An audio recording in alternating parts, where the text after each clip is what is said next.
Ermənistanla tezliklə sülh olmayacaq. Bunun üçün 6 ay vaxt lazımdır.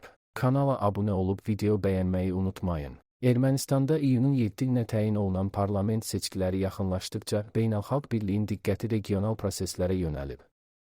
Ekspertlər hesab edirlər ki, baş nazir Nikol Paşinyanın rəhbərlik etdiyi siyasi qüvvə bu seçkilərdə yenidən qələbə qazanarsa, Azərbaycanla yekun sülh sazişinin imzalanma şansı əhəmiyyətli dərəcədə arta bilər.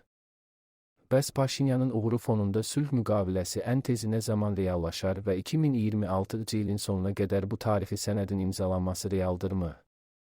Mövzu ilə bağlı öz fikirlərini Sfera AZ-a bildirən Milli Məclisin deputatı Elçin Mirzəbəyli qeyd edib ki, rəsmi İrəvanla yekun sülh sazişinin bağlanması prosesini birbaşa və yalnız Nikol Paşinyanın hakimiyyət sükanı arxasında qalıb-qalmaması amili ilə əlaqələndirmək tam doğru deyil.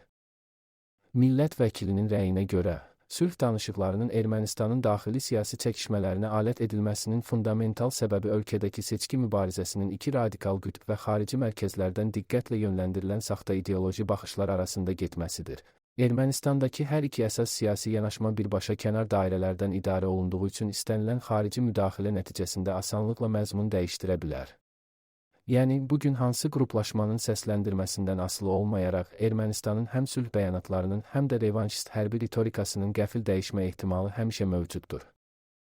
Elçin Mirzəbəyli xüsusi olaraq diqqətə çatdırıb ki, hazırki mərhələdə sülh çağırışları və bəyanatları demək olar ki, yalnız Paşinyanın rəhbərlik etdiyi hakim komanda tərəfindən tirajlanır. Burada əsas hədəf sülhün Ermənistan cəmiyyətinə və daxili iqtisadiyyatına gətirəcəyi regional rifahı ön plana çəkmək, bu yolla da parlament seçkilərində lazımi səs faizini toplamaqdır. Azərbaycanın irəli sürdüyü qətiyyətli təşəbbüslərdən fərqli olaraq, sülh mövzusu İrəvanda sadəcə daxili siyasi rəqabət və manipulyasiya predmetidir. Bu baxımdan Nikol Paşinyanın seçkilərdə qalib gəlməsi avtomatik olaraq sülh sənədinin dərhal imzalanacağı mənasına gəlmir. Buna baxmayaraq, deputat regionda davamlı sülhün əsas memarının və təminatçısının məhz Azərbaycan dövləti olduğunu qətiyyətlə vurğulayıb. Eyni zamanda, millət vəkili müəyyən hüquqi prosedurlar yerinə yetiriləcəyi təqdirdə seçkilərdən sonra sülh sazişinin bağlanmasının nəzəri baxımdan tamamilə mümkün olduğunu diqqətə çatdırıb. Ermənistanın mövcud qanunvericilik bazasına əsasən ölkədə keçirilən ümummilli seçkilər ilə referendumlar arasında mütləq şəkildə ən az 6 aylıq qanuni fasilə olmalıdır.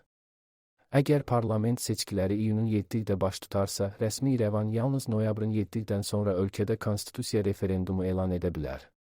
Bu referendum vasitəsilə isə Ermənistan öz əsas qanunundan müstəqillik bəyannaməsinə istinadən yer alan və Azərbaycana qarşı yönələn ərazi iddialarını tamamilə çıxarmalıdır.